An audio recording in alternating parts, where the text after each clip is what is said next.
Alright, we are here with another full self-driving video. We are heading off to work and we're on full self-driving 11.4.2. Yeah, had to stop it there. I feel like that car was getting a little bit close. It's unassertive. I think from what I've seen in terms of overall performance, drove it into the city yesterday. It was not doing very well. In Chicago, 90 is currently under construction, so there was a lot of issues in terms of what it thought typically is supposed to be drivable and what is not drivable. So multiple times it tried to merge me into some like a lane that was under construction. So yeah, I mean, I don't really know what to say about that. Like, it should see the construction signs and say, okay, well, there's construction here, maybe I should stay in my lane, that sort of thing. But yeah, it was like, it has a turn signal on right now, it doesn't need a turn signal. But yeah, like up here there's construction as well. Previous versions it has done okay with construction, but yeah, yesterday was not such a great time. So I think in terms of improvements, I would like to see with 11.4.4, you know, some semblance of a improvement with construction, or just in general with a lot of things. See, like right here it's making a right turn, this lane is closed, now it's trying to make a left turn. Like, if you're a real person, you would know that this, or read the sign that says this is a closed lane. So, you know, it got through that okay, but it was just not great. Like, let's see what it does here. So I have to now turn out of a right out of this lane, and let's see what it ends up doing here. So it sees all the cones, that's good. I don't know if it'll make a right on red for this, because this is typically the lane that you make a right turn out of. So we'll see what it does. If it creeps up, it will. See, now it's no. So I'm gonna have to modify that. Which lanes are okay? Let's go. So yeah, in the cases of a road closure or something like that, this is typically where I've seen it pretty not great in the experience. But okay, it's trying to do a flip turn here, so we're still gonna go this way. So yeah.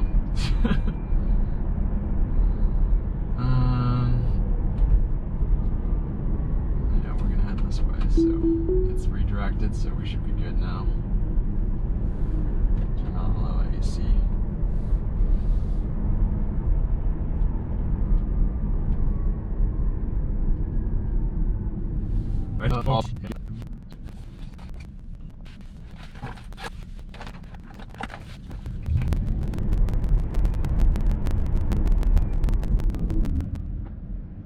So like here you can see cars trying to fit in to the left here. So in these scenarios, when you're stopped at a traffic light, typically you would, you know, move up a little bit so that cars behind you can possibly fit in. So I think that's one of the things that it definitely needs to learn. It's not great at noticing that and being cognizant of, like, trying to be kind to other cars.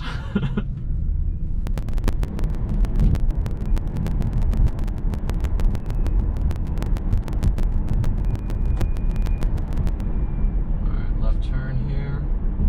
This is where the left turn lane gets backed up pretty far, so we'll see. It usually enters factors in left lane changes pretty like late.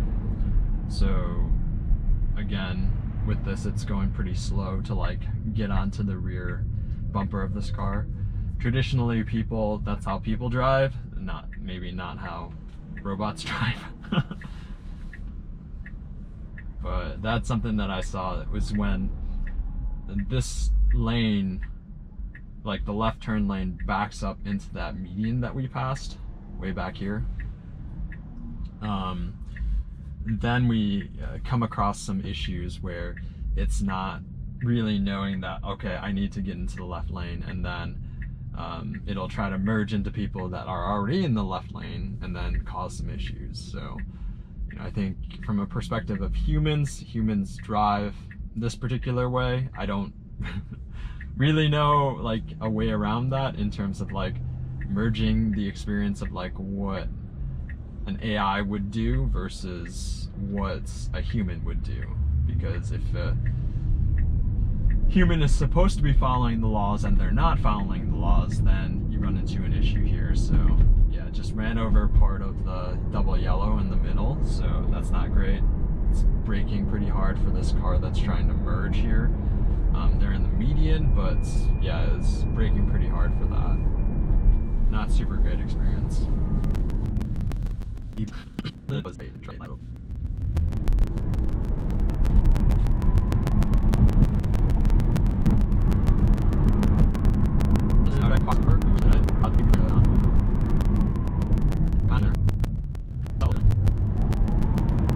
I think overall, if I were to describe the full self-driving beta, I would call it jerky. It's not smooth in really any of its inputs. I'd say at the very least it's inconsistent with it. So I would prefer the acceleration to be smoother, less jerky. Maybe a certain algorithm to add to the, let's say, the amount of G's that you would have per the acceleration, or the rate that you would press the accelerator down, similar to the brakes or the regen. I understand that a lot of people drive to a point where it makes people motion sick, but I think the goal of this should be the most comfortable experience, right? Not necessarily just point A to point B, but a premium experience that gets you from point A to point B with not getting sick, or not getting jerked around, or not getting your seatbelt really tight. So I think that should be the premium experience that you're looking for in terms of like the full self-driving aspect.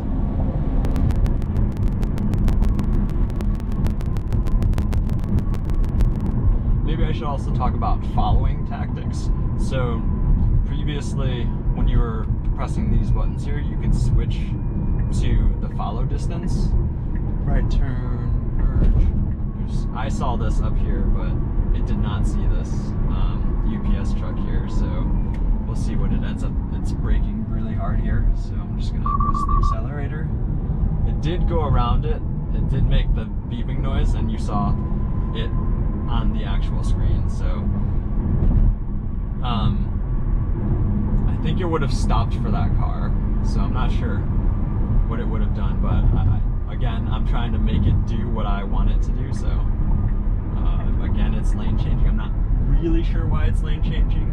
Like, it's gonna need to make a right turn, so my assumption would be it would make more sense to be in the right lane from this point on to that right turn. Now, again, as I mentioned, there's a minimal lane changes setting, which is currently off. It's currently vibrating the steering wheel, saying that it kind of wants to look for a way to move over, which is what I'm assuming. It should do it now, which is good. It's moving now.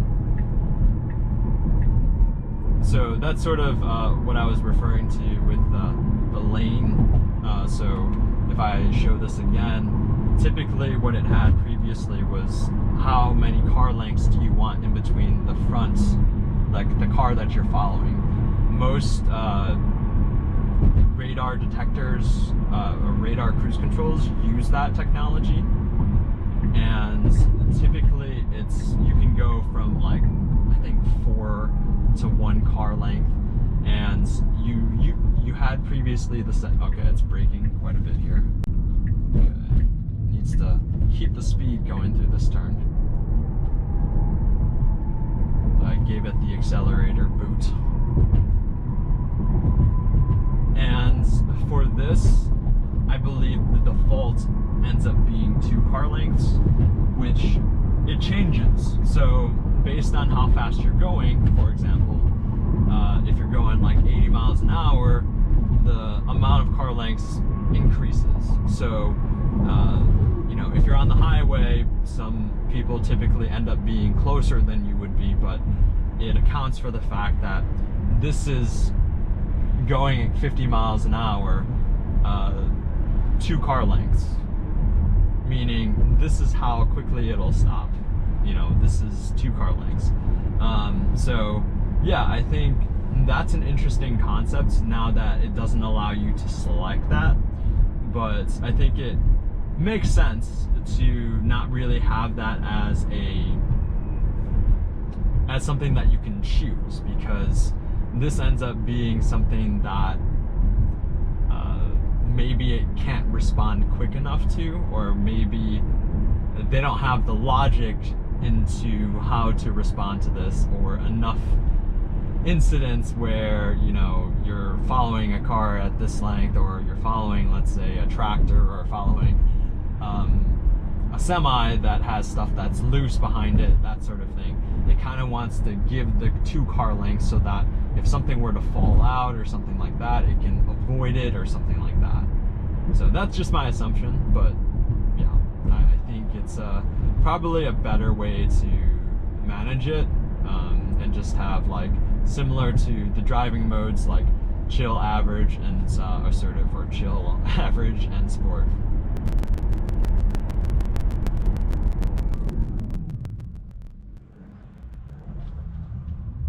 A little bit abrupt. You can hear the car lurch forward, as if like you just realized that you have to accelerate. It's almost like you woke up and decided, hey, it's a green light now.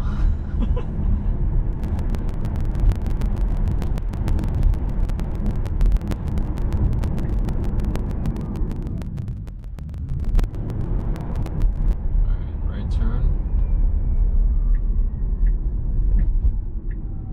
20 miles an hour, 18, 17. Pretty slow on the turn, but it's a pretty, I mean, there's a Prius behind me trying to, like, on my butt, so that'll show you how slow I was going, so.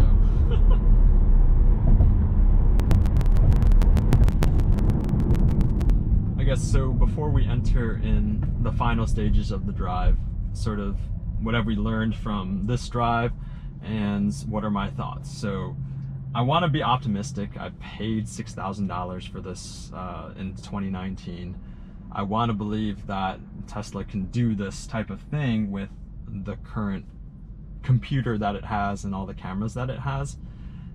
From the footage that I've seen, I imagine it can do some semblance of this. I mean, the car has been driving itself for the majority of this drive, so, you know, what type of full self-driving feature would you say that is? Maybe between level 2 and level 3. I mean, it's just not at a point where I think it's super comfortable for people just trying it out. I think people will be scared. I think it does a lot of things that annoy and mislead other drivers on the road. So in that case, it ends up being not super safe. So that's sort of my overall perspective, but let's end it with this right turn here and driving into the parkway that we have. All right, good. There's a sign there, so it has to go around that. It's going around it fine. You can see the hesitation. Let's dumb this down to 20 miles an hour because I don't want it flying around this corner. person walking, so we'll see if it reacts at all to it. You can see that it sees it way before we get to the person. Alright, let's move it a little faster, go 25.